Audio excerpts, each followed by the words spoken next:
کہ جو اپنے نفس پر کنٹرول رکھ سکتا ہو، اور جس کو اپنے نفس پر کنٹرول کا اختیار نہ ہو، بھروسہ نہ ہو، تو وہ اپنی بیوی سے بوسہ وغیرہ نہ لے اور گلے وغیرہ نہ ملے۔ حضرت ابو ہریرہ رضی اللہ تعالی عنہ سے ایک روایت ہے کہ ایک شخص پیارے مصطفیٰ علیہ الصلوۃ والسلام کی بارگاہ میں حاضر ہوئے اور روزے کی حالت میں اپنی بیوی سے گلے ملنے کے بارے میں سوال کیا، تو پیارے مصطفیٰ علیہ الصلوۃ والسلام نے اسے اجازت دے دی۔ پھر ایک اور دوسرے شخص آئے اور انہوں نے بھی وہی سوال پوچھا، تو پیارے مصطفیٰ علیہ الصلوۃ والسلام نے اسے منع فرما دیا، یعنی کہ دوسرے شخص کو اجازت نہیں دی۔ اس پر حضرت ابو ہریرہ رضی اللہ تعالی عنہ نے عرض کی، یا رسول اللہ صلی اللہ تعالی علیہ وسلم، ایسا آپ نے کیوں کیا؟ تو بیان فرماتے ہیں کہ جس شخص کو نبی کریم صلی اللہ تعالی علیہ وسلم نے اجازت دی تھی وہ شخص بوڑھا تھا، ضعیف تھا، اور جسے نبی کریم صلی اللہ تعالی علیہ وسلم نے منع فرمایا تھا وہ نوجوان تھا۔ تو پیارے دوستو، تیسری جو چیز تھی وہ یہ تھی کہ آپ کو اپنے نفس پر کنٹرول رکھنا ہے، اپنے نفس پر قابو رکھنا ہے۔ کہیں ایسا نہ ہو کہ روزے کی حالت میں آپ بے قابو ہو جائیں اور وہ کام کر لیں جس سے آپ بہت بڑے خسارے میں پڑ جائیں گے۔ تو پیارے دوستو، 3 کام یہ آپ نے سماعت کر لیے، چوتھا کام اور آپ سماعت کریں۔ کہ چوتھا کام کیا ہے؟ فرماتے ہیں کہ حضرت ابو ہریرہ رضی اللہ تعالیٰ عنہ، اور چوتھا نمبر ہے گندے اور بیہودہ کام کرنا۔ دوستو، روزے کی حالت میں بالکل بھی جہالت والے کام آپ کو نہیں کرنے ہیں۔ یہ الٹے سیدھے کام اور الٹی سیدھی باتیں، گندی اور ناجائز باتیں بالکل بھی نہیں کرنی ہیں، یہ بھی منع ہے۔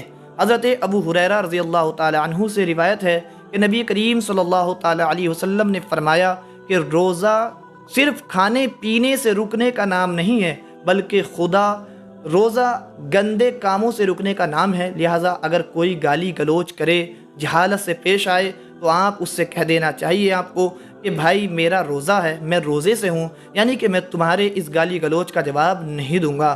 پیارے دوستو، یاد رکھیں کہ روزہ صرف بھوکا پیاسا رہنا ہی نہیں ہے، بلکہ روزہ پورے جسم کا ہوتا ہے۔ ہاں، یہ بات یاد رکھیں کہ روزے کی حالت میں بہت ساری ایسی چیزیں ہیں کہ جن کو کرنے سے روزہ تو نہیں ٹوٹتا ہے، لیکن روزے کا نور جو ہے ختم ہو جاتا ہے، روزے کی چاشنی ختم ہو جاتی ہے۔ جیسے کہ کوئی انسان چگلی کرتا ہے یا جھوٹ بولتا ہے یا کسی کو گالی دیتا ہے، تو یا فضول باتیں کرتا ہے، مذاق کرتا ہے، یہ سب کام جائز نہیں ہے روزے کی حالت میں۔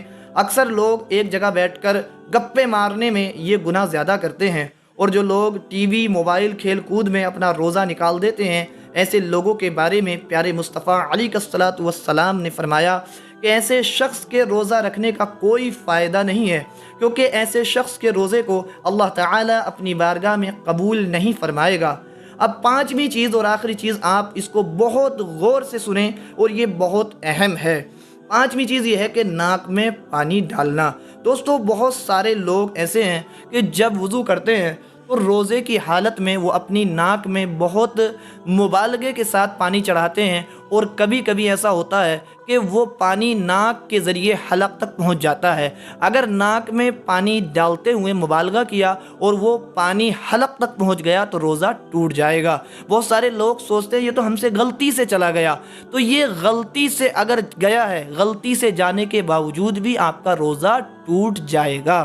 ہاں، بھولے سے اگر کسی نے پانی پی لیا تو روزہ نہیں ٹوٹتا ہے، اس لیے کہ بھولنے میں اور خطا میں یہ فرق ہے۔ بھولنا الگ چیز ہے اور غلطی سے اور خطاً جو ہے وہ کام ہونا یہ الگ چیز ہے۔ تو اس چیز کا بہت آپ کو احتیاط کرنا ہے کہ روزے کی حالت میں آپ کو ناک میں پانی زیادہ نہیں چڑھانا ہے، یا کلی وغیرہ کرتے ہوئے زیادہ مبالغہ نہیں کرنا ہے۔ پیارے مصطفیٰ علیہ الصلوۃ والسلام سے عرض کی، یا رسول اللہ، غسل میں کس طرح سے ہمیں غسل کرنا چاہیے؟ تو سرکار مصطفیٰ علیہ الصلوۃ والسلام نے فرمایا کہ آپ جب کلی کرو تو خوب اس میں مبالغہ کرو، ناک میں پانی چڑھاؤ تو خوب مبالغہ کرو، لیکن جب آپ روزے سے ہو تو پھر آپ مبالغہ نہ کرو۔ تو پیارے دوستو، یہ 5واں کام بہت اہم ہے، اگر اس پر آپ نے توجہ نہیں دی تو آپ کا روزہ ختم ہو جائے گا اور آپ کو پتہ بھی نہیں چلے گا۔ بلا شبہ جب آپ وضو کریں تو وضو کی حالت میں کلی بھی کریں اور ناک میں پانی بھی چڑھائیں، لیکن اس میں مبالغہ نہ کریں۔ اس بات کا دھیان رہنا چاہیے کہ روزے کی حالت میں کلا کرتے ہوئے حلق سے اندر، حلق کے نیچے پانی نہیں اترنا چاہیے، ورنہ روزہ ختم ہو جائے گا۔ تو پیارے دوستو دیکھیے، ان 5 کاموں میں سے کوئی بھی کام آپ کے اندر تو نہیں ہے، آپ روزہ رکھ کے ان 5 کاموں میں سے کوئی کام تو نہیں کر رہے ہیں۔ اگر کر رہے ہیں تو آج ہی ان کاموں سے بالکل پرہیز کریں اور ان کاموں کو آج ہی بالکل ترک کر دیں، چھوڑ دیں۔ تو پیارے دوستو امید کرتا ہوں کہ یہ ویڈیو آپ کے لیے بہت نفع بخش اور مفید ہونے والی ہوگی، اور اگر یہ ویڈیو آپ کو اچھی لگے تو ہمارے یوٹیوب چینل اسلامک کنٹینٹ دوست کو سبسکرائب کریں تاکہ آنے والی ہر نئی ویڈیو آپ تک پہنچ سکے۔ پیارے دوستو السلام علیکم ورحمۃ اللہ۔